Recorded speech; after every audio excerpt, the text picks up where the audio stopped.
Today's report by the Justice Department doesn't just talk about the failures, but what can be done differently moving forward.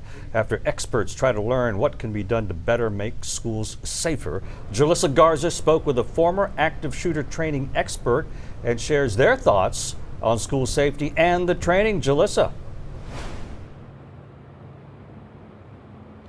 Yeah, well, Ron, school safety is top of mind for a lot of people right now, and there are several national organizations that offer active shooter training. One of those is ALERRT, based out of Texas State University in San Marcos. Now, one of the founders that I spoke with today says that these trainings continue to evolve, and unfortunately, as these mass shootings happen, there are a lot of things to be learned when it comes to response.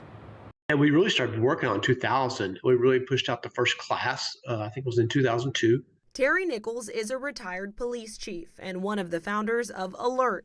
They offer active shooter response training. It all started after the shooting at Columbine High School. What would we have done? And we realized that we would probably acted the same way. From there, they took off. And unfortunately, as more mass shootings happened, he says they realized more training in specific areas was needed in order to know how to respond better. Fast forward a few years after Aurora, we realized that law enforcement also needs a medical response.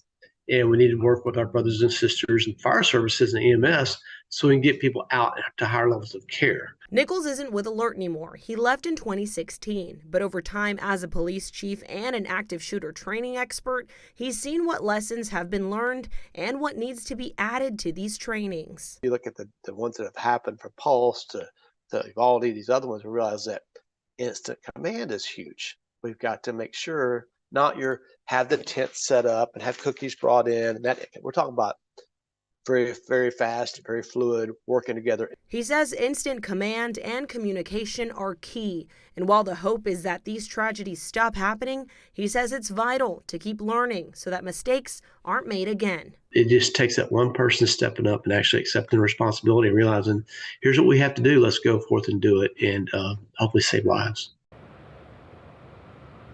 Nichols goes on to say that he hopes law enforcement continues to grow as a profession and learn and partner with first responders and school districts. Reporting live in Houston, Jalissa Garza, KHOU 11 News. Proper training is just so key right now. It's the life we live in. All right, thank you so much, Jalissa.